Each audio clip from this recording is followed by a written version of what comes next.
Hi artists! Today we're going to be inspired by this wonderful edition of a hot chocolate that is a drawing by the artist named Wayne Theibaud. And he's a dessert artist, and we'll get to learn more about him as the days go on when we do some really cool projects together.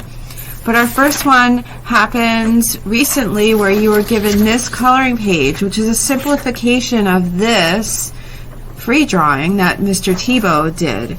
We're going to recreate this and paint using warm and cool colors. So you're going to need a blank piece of paper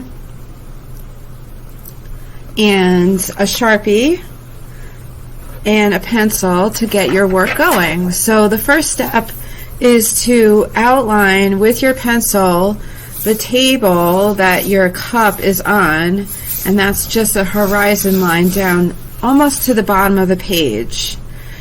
So the mug has a U shape, so we're just going to make it simple. The example mug had a different shape than that, but this will be much easier. So there's our drink part, and here's the saucer.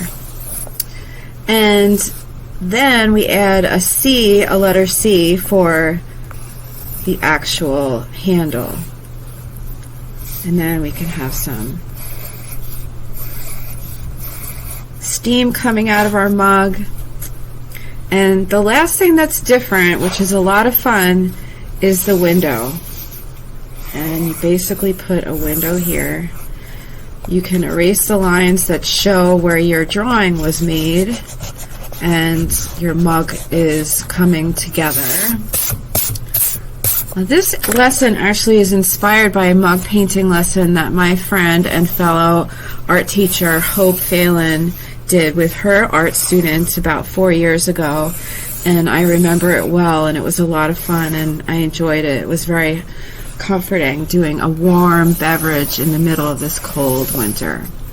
So next is painting, and I'm going to challenge you with warm and cool colors. So your cool colors will be the window and the background, and your warm colors will be a curtain and a tablecloth, and that is up to your imagination. You will see me paint this, and the video will speed up to show that inspiration. I'm going to outline this in a Sharpie so that you can see my work really quick. And that's a redraw of what we just did with the U shape and the beverage. Mine is definitely hot chocolate, and there's my handle and the steam coming up. Let's hope our hot chocolate is hot. So this is where you're going to add the interesting details to your mug. Stay tuned for the painting part, my artist friends. Well done.